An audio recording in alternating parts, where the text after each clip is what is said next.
dito. So, maalaot po naman ito ang establishment. So, nang naipatuyuan, limitado lang, and then, kanang 1,003 should be used for at least 4 items. Di po ka pwede nga sa Pilipinas na tanan si Manaha. Di pa pwede nga punta sa tanan.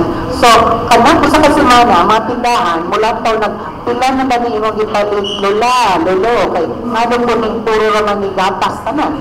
So, at least 4 items should be bought with a 1,003. So, maunang walay appeal ang mga anak sa senior citizen, no? Na lang na nag-start usaon basta ang subis pala 1,300 for at least 4 items within 1 calendar week.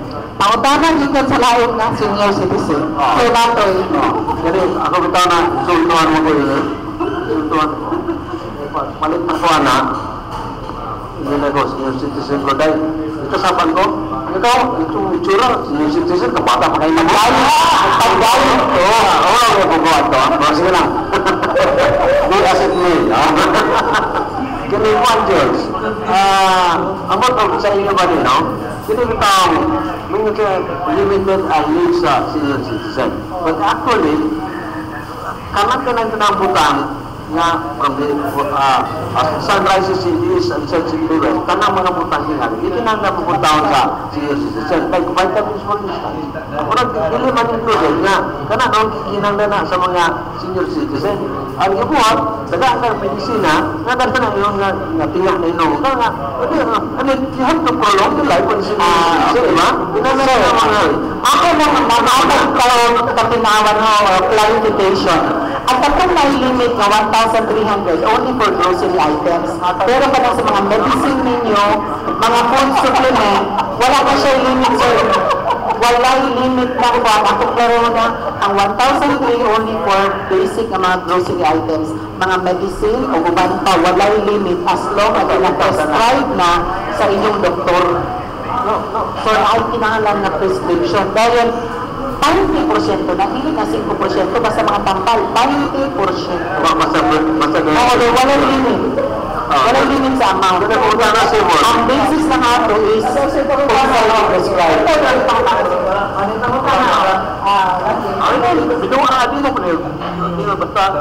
Kung sa'yo mga vitamins, food supplement, or mga enhancer.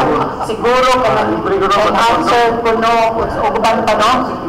Kami, enhancer ako ang pulong, abot sa inyong gamit nga word din ha, pero as long as it is prescribed by the doctor, wala na na yung mubalimbag na butika, ano.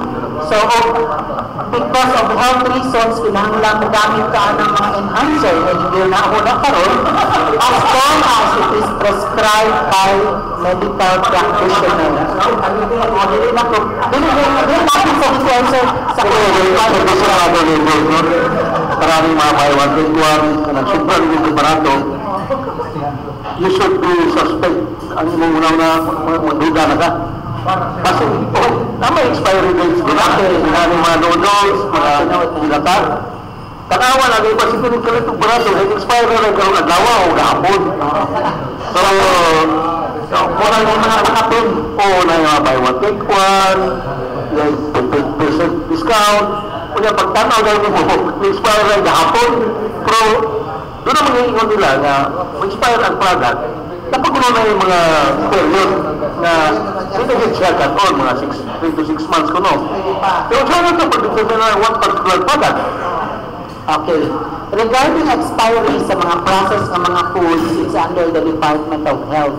Ang marketing program, ang marketing strategy ani mga merchandiser, kung habit na ma-expire, balita karon February 15, ay item na February 28 ma-expire, ilan na nag-ipakatin, kaya ang ilaan lang makapawik, ma-dispose ka lang. And then, ang simply, kita nga makonsumante, hindi na kita mo palit kung beyond sa gibutang dito na best before. O kung kabalutang it's best before, after that, pila ka days, it's still better. After ka days, it's still good. Pero, di man nakabalugod na pila ka days na better than good paghihapon. So, ano lang na rule, no? Nga, kung napas, ano lang palit. Problema na lang sa mga marketing nila nga nang wala mahalin. Just, kasi ka nga, kanang nga naman dyan nga best before. Why not the actual expiry date? Okay. Ang according sa explanation katong sa good manufacturing practices sa seminar nga naka-attend ko, maghatag ba sa expiry date, maghatag mag-unang connotation nga wala gyud malaot na chikulo pa ini kahuman. So, ang gina-require ko na nila before we issue silang LTO or license to operate ang manufacturer sa processed food, yung mga tambal, ilan na nang ipa-istudyuhan nga how long ba yun na effective pa siya. So, para safe, ilan ang i-atras, ilan ka bulan, ilan ang something na best before.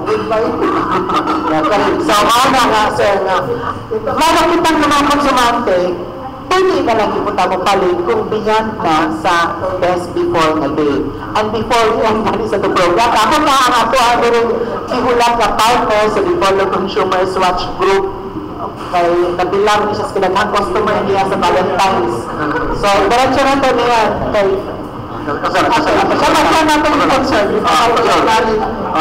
Mura tingali niyo pagkatawan, no, pero tinuloy din eh. Ito po mapulin ako. Kung karapat ang we're on the way. Then kita buwan Valenzones. Ang price is 15 centavos lang. 1 kilo. 15. No? Di unang palit ko. Dahil ko 1 kilo. Dako kayo 1 kilo, pero ang 1/4 gamay. Then 15. So pag ako 1 kilo, 15, 1/4 kilo. Kami, ang marami na mabalik na punta sa basic kayo na ito, nga katungaw na responsibilidad isip konsumante. No? Dapat beware ka kung saan ang ipamutang. And then, kung mayroon rin yung mga, wow, 5 lang, 1/2 kilo di ay. Kami, ang pagputang sa presyo, it should be on a unit. So, per kilo, saan na siya, no? Dili ka per 1/2. Okay, sa timbangan.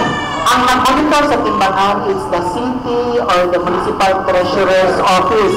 Pero, applicable ko ito mga Developed Consumers Watch Group, kaya main nila, kay balik ka sa mandato sa DTI for consumers to get best value for money, in order for them to get the best value for money, dapat sakto ng mga timbang. Ang dapat pinuntaan na, before mag-issue business permit o mag-renew business permit, appeal ang mga treasurer's office sa pag-check sa timbangan, kung i-calibrate ba na, kailangan po na bayaran sila every year. So, ato ang timbang sa mga kwan, sa mga konsumante. Ang uman ng mga establishment, nag-comply na, sir, na naisilyo sa treasurer's office, pero sa ubos nila, ang timbangan nila gamiton, ang limbungan ng timbangan. So, kung step sila sa treasurer's office, inubangan sa Consumers Watch Group, sila, okay man yung among timbangan mo, naaman nila sakto magtimbang, pero ang actual na gamit at limbungan ng timbangan. So, balik na po ta, konsumante na po, maol mo check. At ang bagoy na mention, no, na timbangan ng bayan, ang Department of Trade and Industry, mag-distribute ang mga timbangan ng bayan sa tanang mga munisipyo, karong tuiga. Ang natagaan na naman, ang Dipolo, repeated as calibrated na siya. And then regarding sa mga presyo nga ito, ang unang topic kanina, magbutang po ni of price billboard sa tanang kamerkaduhan. Ang amuanak ng problema is ang agriculture na mga products kay mag-change mga every hour in a day. So, di may makabutang presyo sa lugar na magsige mag-produce mo sa mga butika daw, kabantay mo, automatic ng butika, na may comparative price sa branding o generic. Ano may gwapo ka? Kita mo din mo, nakapay differential, generic na tambal. Munang, yung kayo maayong buhatag po sa mga... Yes, ang ano na ihimo na mga project for this year. Price billboard, bulletin board for consumers. Sa bulletin board na natin ang mga informasyon dito. Tanang kamerkaduhan. Pantay pa namin ang pagkakas ng LGU. Pero pang check, pagka pinakatog daghan, kawatan na nagwan-puntaan. Daghan kayo siya pa sumangin. Daghan kayo. Okay, we would like to acknowledge the presence of our president sa Department City Consumers Watch Group. No? Better late than never. Kayo mo parting words na nakatayin siya diretso.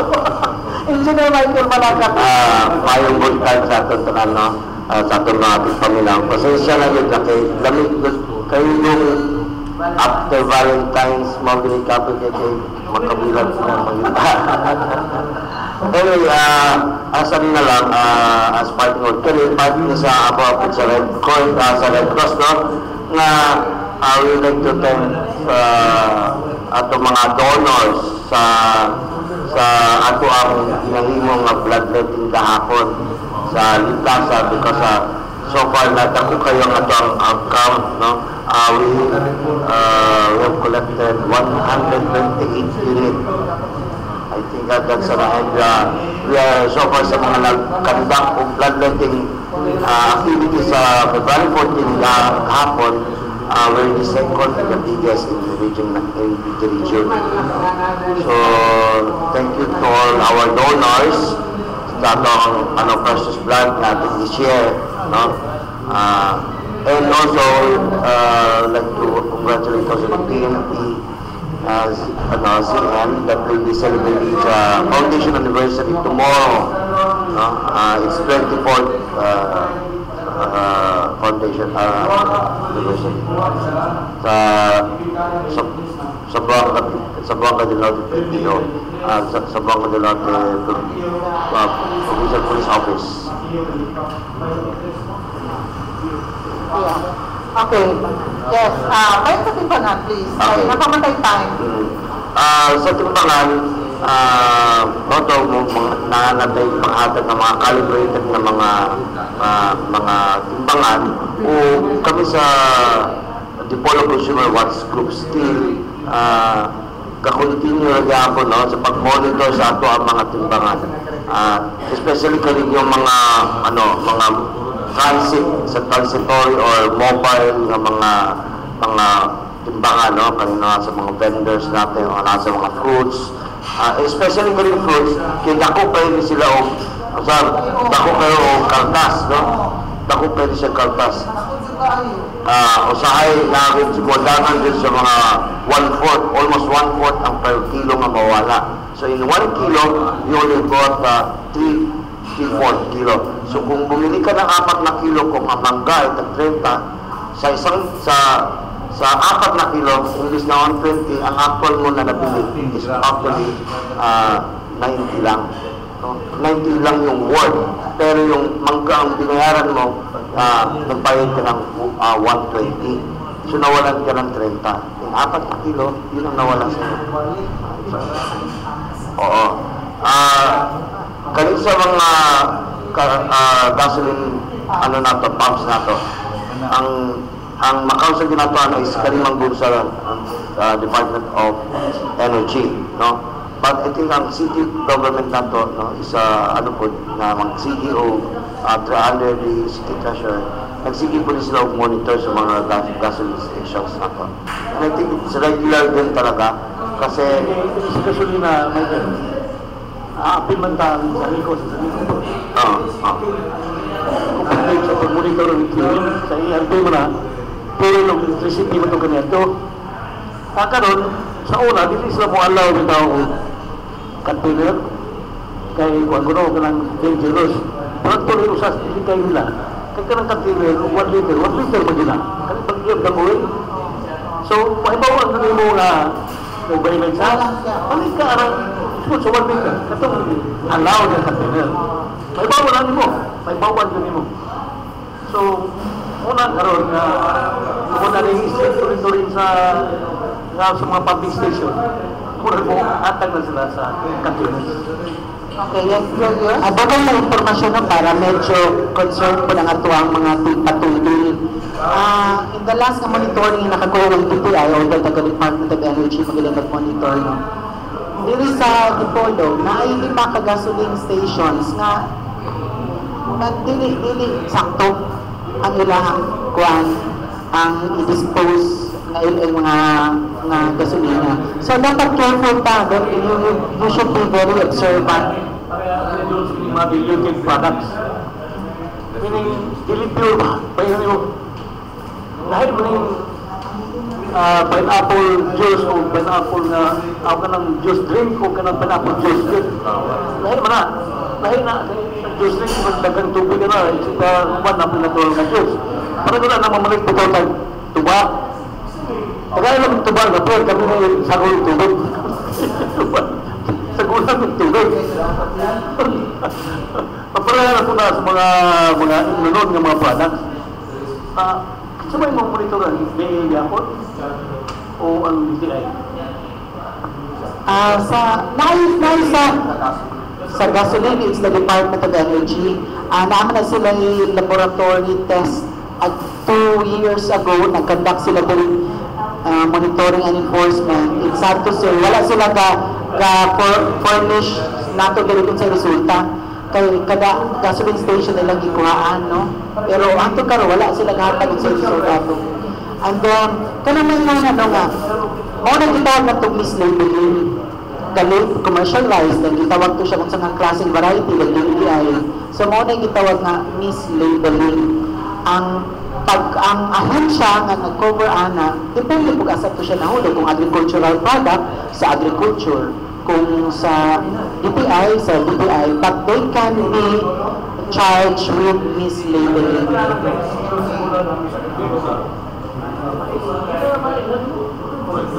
Kabahan naman sa timbang, kung limpungan ng timbangan at treasurer's office, pwede po ng DTI, kaya nag-mislabel man ka dito po sa kakilo, dahil bili kayo sa kakilo. Sakto nga, no, nga statement sa mga tao nga ilang ilimbungan, ilang timbangan. Okay, so, pagkatinood, kay namang ko yung mga produkto ng panagat sa una, pag-determine na mo nga mayang timbangan, hindi labi namin yung mga timbangan nga sa kabaybayunan, dali mo na may kumparat. Dali may pitahan ang iyang regularity sa pag-timbang. Ang mangita ka ng bato nga usap kilo din. Pagtanaw na, pagtimbang butangan mo, at least, usap kilo na. Ayun, wala agad ng bato. Ang mga bato na subat, pwede mo na, mangita din. Naman yung masibuhan sa kilo. Pera lang yung bato ba? Dara, muna ayun. Kay, usahay sa baybay, na may tawag nila, every 4 kilos, pagkapinay din nag 1/4 kilo, kanang itawag nila risiko. Usahay po, kawiyon ang basing na ilimbong tanto-tanto limang timbal, na yung basta komprador ka, pangayon din para risiko. Every 4 kilos, nag 1/4 kilo na. Parang nasa sa kupras. Di ba kung kayo sige mo yung gamit ng timbangan, maaptahan man ang iyang, ang iyang performance. Wala siya nga sa mga timbangan, no, ang kalaganan na makita nato, buhay na sila, kung buhay ka nga, sakto ka ng timbangan, ako rin yung pakapinansin, panahon nato para dito sa, pero ako rin, katong pakapin nila, mawala ito gihapon, mawala ito makapasakto. Wala yung pakapin. Wala yung pakapin. Okay, sir, Matoy. Ganun ito sa high-tech kita ay, no? Pwede na nga, pagputang mo na, butang, maka-cellphone, mong anaon, then mo rin isa, kung kilo ba ng bilid, wala pa din na, no? Wala pa. Ganun tayo, buwan ko yung performance, naman sana sila, pwede kay Apple. Pwede sa mga digital. Kapag tayo ba sa mga mall, no? Kaya mga digital na timbangan. Kaya kasagaran, ganang mag-araw, ganang na yun, ganang good. Kanang na sa mga katihan doon sa mga mall, digital po na, sa nabay yung mga wala. Kayo sa mga, sa mga digital na, sa mga malls. Sa mga malls, or kabisa sa mga, sa mga kamiskadan na, meat shop. So far, sa mga na-check na mo sa una, magtunong magyod, kasi kani siya, naan siya, kani pagkalagpit niya, mo, kalagpitin na din siya na, yung anak yun ang iyang, umabot din siya, 0-0 din siya, no? Kaya so far sa mga nakita na mga timbangan, ito na, how we guide it, that nga, mo, program na kisilaan, na, may yun din siya 0-0. Ganit, kani sa mga malls, nato, kinahangan yun niya, makita sa digital, kaya magkapuga mo nito, makita yun nato nga sa digital. No? Mawala karon nga, mas encourage yun nga kami mga nasa kamerkaduhan nato. Mahimo na, kung tayo, hinihingi na yun digital. Hinihingi na digital. Kana kay mo digital, masakto na yun, no? Di po nato na yung kulang, di po na yung nato na sobra.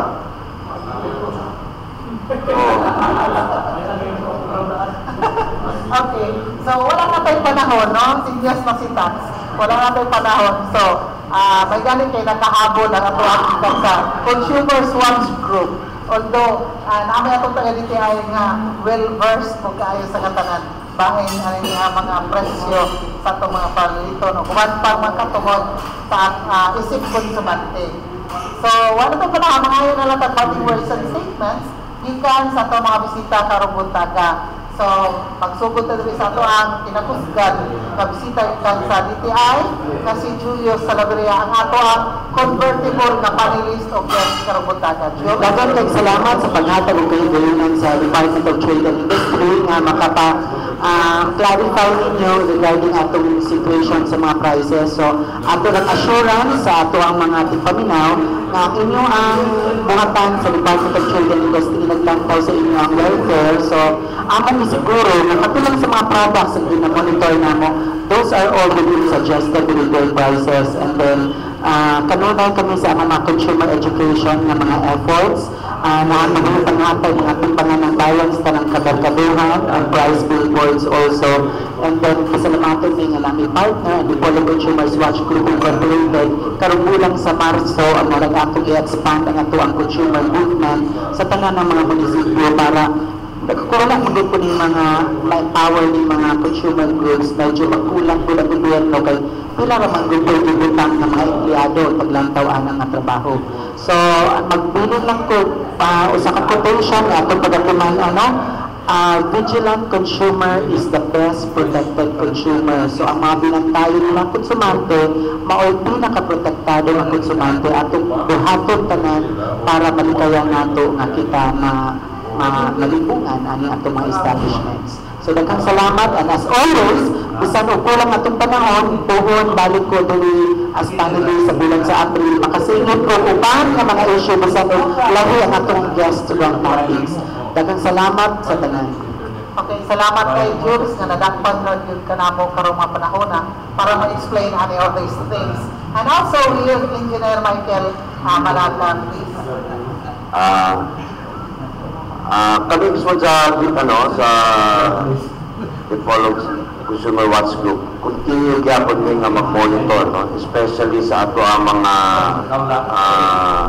pamaliton, no? Na hindi lang nasa merkado kani.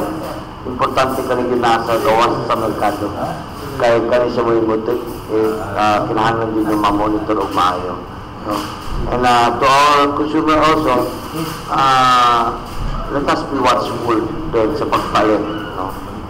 Huwag nga po may mga makita nga diferensya sa yung mga pagpamalit, i-inform po na ito ang Department of TTI or sa Consumer Watch Group na ito so that kami po mismo mahibawaan po na mo, no? Kay aron mahatagan na ito tukmang aksyon sa itong mga paminaw nga puntag natin tanan. Okay, salamat tayo, Engineer Michael Malaga Mendoza sa Facebook pa siya. Dito sa itong panel, Edgar Saranda, go ahead please. Okay, salamat din. Salamat sa atong mga paminaw, atong mga live streamers sa tibod-talibodan ng monitor sa kapihan sa Dipolog o sa Dipolog, sa Boga de Notice. Salamat kayo sa sa pag-monitor, pag-paminaw sa atong paniguban sa Tulmanog kapihan sa Dipolog. Ang sa Dipolog po, mayong po tayo. Salamat kayo. Still from the panel, Professor Romilio Boyli. Salamat na agad po sa libang tanang. Gabi na po na yung mga charges at mga cellphone, sila asa po ng covered. Nalabi namin talaga reklamo wala yung awal. Karoon, nagkakaroon na po kong message. Ako po magkano yung 49S, text 300, send to tunay. Klaro na yun. Pasano. Klaro. Kaya muna bantayan na ito sa mga consumers. Consumers, mag-iabunta na. Magbantayin mo na, kanang mga daong mong sweepstakes, daong mong mga kapon. Dahil Nana? Next. Nana ba? So, until next Sunday din, so, nautunta natin hindi ka ni kamara rin, na mga consumers matatalan. So, patagaan pag mga lamdag ang mga umang issues and concerns kabayan sa consumerism, etc.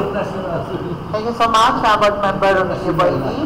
Last but not the least, former Congressman Attorney Rosilier Matoy Marinado. Salamat din sa itong mga panelists at itong mga bisita. Kung saan na lang tingali itong buta na, ibalan na itong problema, ibalan na itong usang pagsultar sa problema, ang kinanggan, katawag context nga, kung may mo pa kuno, atong ma-disseminate kung saan mga prices day to day. Pinagi tingali sa pagsilya before the news or after the news, aron nga, may bala nila, ang asawa mato o merkado, mato bang groceries, kabros lang, asang tindahan sa mato, no? Salamat. Okay, salamat kay Len.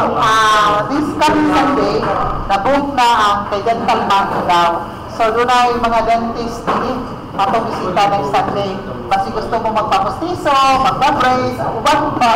So, yes, katong mga panag, katong magpahimot ang hipon. So, next Sunday, atong bisita doon, yes, Dental Month dentist. I-recommend po na ni Wilma Bulahan sa atong Provincial Health Office kay para ko na makatabang ilabi na to sa mga kabataan na to nga maatiman po ko na ila akong hipon kay kung magdaon ko hipon tapos magkasakit. So, ang imong mga bata, di mo katulog o kuban pa, no? So, muna nga ito ang one for concern for next Sunday. Good thing alam niya, this one, I'll never smile again. Okay, so, ipon sa ipon. Okay, so, thank you so much sa ato ang mga bisita karong puntaga si Engineer Michael Malaga sa Consumers Watch Group Polo City, sa DTI si Julius Salaveria sa CPA nga panelist convertible into guest, sa ato ang mga panelist nga diya karong puntaga si Edgar Soronda, si Board Member Ronnie Boyli, si Sir Matoy Barinaga, absent si Pons Ruda sa itong kay event of to nga meeting sila sa Lights of Columbus. Dili ta makikcomplete ba yung Panginoo kay isod na kayo sa ato po siyang Sampton. Ato po Sampton si Consiel Robel Ligorio nga nagkuhan pa siya karon kanang na pa siya sa ngalan na nagpaayo pa siya. Okay, so wala mi nang ibang sir ha. Dayon ang atong important na observer nga katabi niya si Mr. Vicente Changson all the way from New Jersey, USA na mubalik na naman sa lugulan po. Dito na po siya na yun ma-observe, mo-comment na to sa ato ang kapiyan sa Dipolog sa iyaang bagong dito, kanang bagong lugar sa New Jersey, USA. Si Mr. Vicente Changson and family, no? And then of course, si Silbert Adriatico Luduyano nga mo nagpiyala sa ato ang live streaming www.ironlipolog.pimli.com na maupoy mag-upload kanunay sa atong kapiyan sa Dipolog batag simana nga tanan na alang sa atong YouTube, then sa atong Facebook account, like us at Facebook, view us at YouTube.